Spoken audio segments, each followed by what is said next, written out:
Hello guys, welcome back to my channel. Guys, భూగర్భ జలశాఖలో ఉద్యోగాలకు notification అయితే రిలీజ్ అయిందనమాట. ఇవన్నీ కూడా పర్మనెంట్ గవర్నమెంట్ ఉద్యోగాలండి. సో ఎటువంటి ఎక్స్పీరియన్స్ కూడా అవసరం లేదనమాట. సో మనకు స్టార్టింగ్ సాలరీ 85,000 వరకు జీతం అయితే ఇవ్వడం జరుగుతుంది అనమాట నెలకి. చాలా మంచి ఆపర్చునిటీ కాబట్టి మిస్ చేసుకోకుండా అప్లై అయితే చేసుకోండి. సో మరి నోటిఫికేషన్కి సంబంధించి కంప్లీట్ డీటెయిల్స్ చూసే ముందు ఇలాంటి లేటెస్ట్ గవర్నమెంట్ జాబ్ అప్డేట్స్ కోసం మన ఛానల్ని అయితే సబ్స్క్రైబ్ చేసుకొని పక్కనే ఉన్న బెల్ ఐకాన్ అయితే యాక్టివేట్ చేసుకోండి. అదేవిధంగా వీడియోకి ఒక చిన్న లైక్ చేసి సపోర్ట్ అయితే చేయండి గైస్. సో ఇంకా లేట్ చేయకుండా డీటెయిల్స్ అయితే చూసిద్దాం. గైస్, ఈ నోటిఫికేషన్ ఆంధ్రప్రదేశ్ స్టేట్ నుంచి రిలీజ్ అయిందనమాట. So Andhra Pradesh ground water subordinate services నుంచి నోటిఫికేషన్ అయితే రిలీజ్ అయింది. గైస్, ఈ నోటిఫికేషన్ ద్వారా డైరెక్ట్ రిక్రూట్మెంట్ కింద టెక్నికల్ అసిస్టెంట్ జియో ఫిజిక్స్ పోస్టులు అయితే భర్తీ చేస్తున్నారనమాట. గైస్, ఈ పోస్ట్కి సెలెక్ట్ అయిన క్యాండిడేట్స్కి శాలరీ కనుక చూసుకున్నట్టయితే ఇక్కడ చూడండి 54,060 రూపీస్ నుంచి 1,40,540 రూపీస్ పర్ మంత్ శాలరీ వాళ్ళు ఇవ్వడం జరుగుతుంది అనమాట. సో స్టార్టింగ్ శాలరీని అన్ని రకాల అలవెన్సెస్ కలుపుకొని మనకు 65,000 పర్ మంత్ శాలరీ అయితే ఇవ్వడం జరుగుతుంది అనమాట. చాలా మంచి ఆపర్చునిటీ కాబట్టి మిస్ చేసుకోకండి. మన సొంత రాష్ట్రంలోనే జాబ్ పోస్టింగ్ అయితే ఉంటుంది కాబట్టి సో ప్రతి ఒక్కరు కూడా అప్లై చేసుకోవడానికి ట్రై చేయండి గైస్. అదేవిధంగా ఈ పోస్ట్కి అప్లై చేసుకోవడానికి ఏజ్ లిమిట్ కనుక చూసుకుంటే 18 to 42 ఇయర్స్ వరకు ఏజ్ ఉన్న వాళ్ళైతే అప్లై అయితే చేసుకోవచ్చు. యాజ్ పర్ గవర్నమెంట్ రూల్స్ ప్రకారం మనకు అప్పర్ ఏజ్ రిలాక్సేషన్ కూడా వర్తిస్తుంది అనమాట.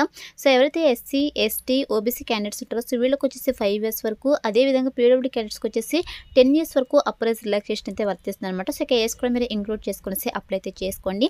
అండ్ అలాగే ఈ నోటిఫికేషన్కి మీరు ఆన్లైన్లో అప్లై అయితే చేసుకోవాల్సి ఉంటుంది అనమాట. సో వీళ్ళ అఫీషియల్ వెబ్సైట్కి అయితే వెళ్ళేసి మీరు ఆన్లైన్లో అప్లై అయితే చేసుకోవాల్సి ఉంటుంది. సో నోటిఫికేషన్కి సంబంధించి ఇంపార్టెంట్ డేట్స్ కనుక చూసుకున్నట్టయితే 13th ఆగస్ట్ నుంచి 2nd సెప్టెంబర్ వరకు కూడా మీరు ఆన్లైన్లో అప్లై అయితే చేసుకోవచ్చు అనమాట. లాస్ట్ డేట్ వచ్చేసి మనకు 2nd సెప్టెంబర్ అనమాట. మనకు ఆల్రెడీ ఆన్లైన్ అప్లికేషన్ ప్రాసెస్ అయితే స్టార్ట్ అయిపోయింది. సో మీరు అఫీషియల్ వెబ్సైట్కి అయితే వెళ్ళి అప్లై అయితే చేసుకోవచ్చు. ఏ విధంగా అప్లై చేసుకోవాలో అది కూడా నేను ఇదే వీడియోలోనే ఎక్స్ప్లెయిన్ చేస్తాను కాబట్టి సో వీడియో అయితే స్కిప్ చేయకుండా ఎండ్ దగ్గర అయితే చూడండి గైస్. అండ్ నెక్స్ట్ వచ్చేసి వేకెన్సీస్ కనుక చూసుకుంటే గైస్ మనకు 4 వేకెన్సీస్ అయితే ఉన్నాయన్నమాట. మనకు జోన్ 4 కింద 4 వేకెన్సీస్ అయితే ఇవ్వడం జరిగింది. వేకెన్సీస్ తక్కువగా ఉన్నాయని చెప్పేసి నెగ్లెక్ట్ చేయకండి గైస్. నోటిఫికేషన్స్ మనకు చాలా అరుదుగా రిలీజ్ అవుతూ ఉంటాయి అనమాట. సో నోటిఫికేషన్స్ వచ్చినప్పుడే మనము యూటిలైజ్ చేసుకోవాలి. సో మంచిగా ప్రిపేర్ అయితే ఎన్ని వేకెన్సీస్ ఉన్నా కూడా మనం జాబ్ అయితే పొందొచ్చు కాబట్టి సో మంచిగా అయితే ప్రిపేర్ అవ్వండి. సో 4 వేకెన్సీస్ అయితే ఉన్నాయన్నమాట. అండ్ నెక్స్ట్ వచ్చేసి ఇక్కడ ఎలిజిబిలిటీ కనుక చూసుకుంటే గైస్ ఇక నోటిఫికేషన్కి ఇండియన్ సిటిజన్స్ ఎవరైనా అప్లై అయితే చేసుకోవచ్చు. అంటే మన ఆంధ్రప్రదేశ్, తెలంగాణ 2 రాష్ట్రాల వాళ్ళు మెయిల్ అండ్ ఫీమేల్ క్యాండిడేట్స్ ఇద్దరు కూడా ఈ నోటిఫికేషన్కి అప్లై చేసుకోవడానికి ఎలిజిబుల్ అనమాట. సో ఇక క్వాలిఫికేషన్స్ ఉన్న వాళ్ళైతే అప్లై అయితే చేసుకోండి గైస్. అండ్ నెక్స్ట్ వచ్చేసి ఈ నోటిఫికేషన్కి అప్లై చేసుకోవడానికి క్వాలిఫికేషన్స్ కనుక చూసుకున్నట్లయితే గైస్ ఇక్కడ చూడండి మనకు డిగ్రీని MSc or MSc tech or MTech or equivalent in geophysics from a university or an institution recognized by the University Grants Commission అని చెప్పేసి మెన్షన్ చేయడం జరిగింది. సో గైస్ ఎవరికైతే ఎంఎస్సీ టెక్ విభాగాల్లో కావచ్చు లేదంటే ఎంటెక్ విభాగాల్లో క్వాలిఫికేషన్స్ కనుక ఉన్నట్టయితే మీరు ఇక నోటిఫికేషన్కి అప్లై అయితే చేసుకోవచ్చు అనమాట. So equivalent in geophysics qualifications ఉన్న కూడా అప్లై చేసుకోవచ్చు అని చెప్పేసి మెన్షన్ చేయడం జరిగింది. సో ఈ యొక్క క్వాలిఫికేషన్స్ ఉన్న వాళ్ళైతే అప్లై అయితే చేసుకోండి గైస్. అండ్ నెక్స్ట్ వచ్చేసి ఇక్కడ చూడండి ఏజ్ లిమిట్ గురించి క్లియర్గా మెన్షన్ చేయడం జరిగింది. సో నేనైతే మీకు ఆల్రెడీ ఏజ్ రిలాక్సేషన్ గురించి కూడా ఎక్స్ప్లెయిన్ అయితే చేయడం జరిగింది. సో ఇక ఏజ్ కూడా మీరు ఇంక్లూడ్ చేసుకునేసి అప్లై అయితే చేసుకోండి గైస్. నెక్స్ట్ వచ్చేసి గైస్ మీరు ఇక నోటిఫికేషన్కి అప్లై చేసుకుంటే అప్లికేషన్ ఫీ అయితే పే చేయాల్సి ఉంటుందన్నమాట.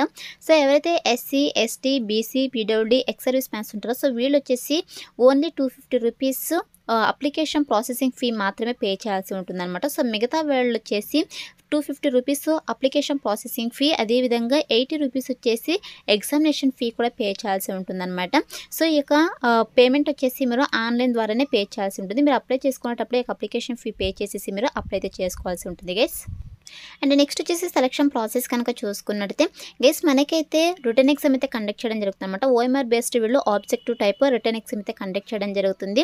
అదేవిధంగా ఎవరైతే ఒక రిటర్న్ ఎగ్జామ్ క్లియర్ చేస్తారో వాళ్ళకి కంప్యూటర్ ప్రొఫిషియన్సీ టెస్ట్ అయితే కండక్ట్ చేయడం జరుగుతుంది అనమాట. ఈ యొక్క కంప్యూటర్ ప్రొఫిషియన్సీ టెస్ట్ వచ్చేసి ఓన్లీ క్వాలిఫైయింగ్ నేచర్లో మాత్రమే అనమాట.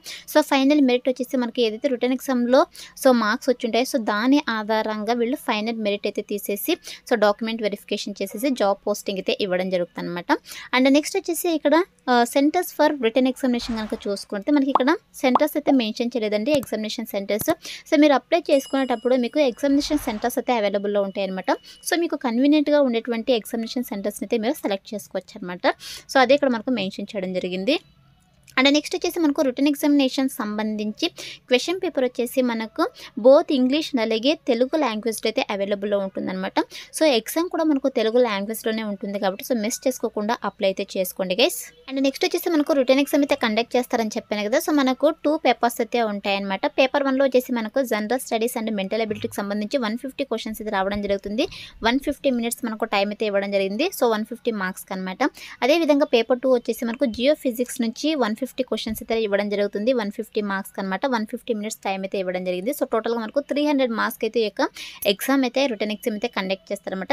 కేసు మనకు నెగిటివ్ మార్కింగ్ కూడా ఉంటుందని చెప్పేసి మెన్షన్ చేయడం జరిగింది. 1/3 నెగిటివ్ మార్కింగ్ అయితే ఉంటుంది అని చెప్పేసి క్లియర్గా మెన్షన్ చేయడం జరిగిందనమాట. అదేవిధంగా ఇక రిటర్న్ ఎగ్జామ్కి సంబంధించి మనకు సిలబస్ మొత్తం కూడా క్లియర్గా నోటిఫికేషన్ పీడిఎఫ్లో మెన్షన్ చేయడం జరిగింది. ఇక నోటిఫికేషన్ పీడిఎఫ్ని మీరు డౌన్లోడ్ చేసుకునేసి క్లియర్గా ఇక సిలబస్ అయితే మీరు ఫాలో అవుతూ ప్రిపేర్ అయితే అవ్వండి గైస్. నెక్స్ట్ వచ్చేసి గైస్ మీరు ఇక నోటిఫికేషన్కి ఏ విధంగా అప్లై చేసుకోవాలో కనుక చూసుకున్నట్టు నేను డిస్క్రిప్షన్లో అప్లై లింక్ చెప్పేసి క్లియర్గా మెన్షన్ చేశాను.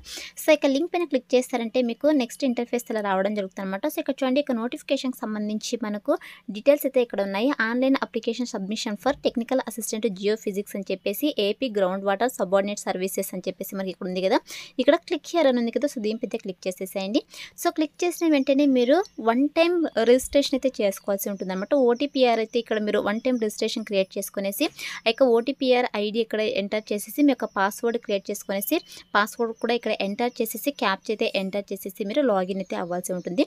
సో లాగిన్ అయిన తర్వాత మీకు ఫర్దర్ అప్లికేషన్ ప్రాసెస్ అయితే రావడం జరుగుతుంది గైస్. మీరు ఫస్ట్ టైం అప్లై చేసుకుంటున్నట్టయితే ఇక్కడ న్యూ యూజర్ ఓటీపీఆర్ పైన క్లిక్ చేసేసి ఫస్ట్ రిజిస్ట్రేషన్ అయితే చేసుకోవాల్సి ఉంటుంది. ఇన్ కేస్ మీరు ఆల్రెడీ సో ఇక ఏపీఎస్సీ జాబ్స్కి అప్లై కనుక చేసుకున్నట్టే ఆల్రెడీ మనకు ఓటీపీఆర్ ఐడి ఉంటుంది కదా.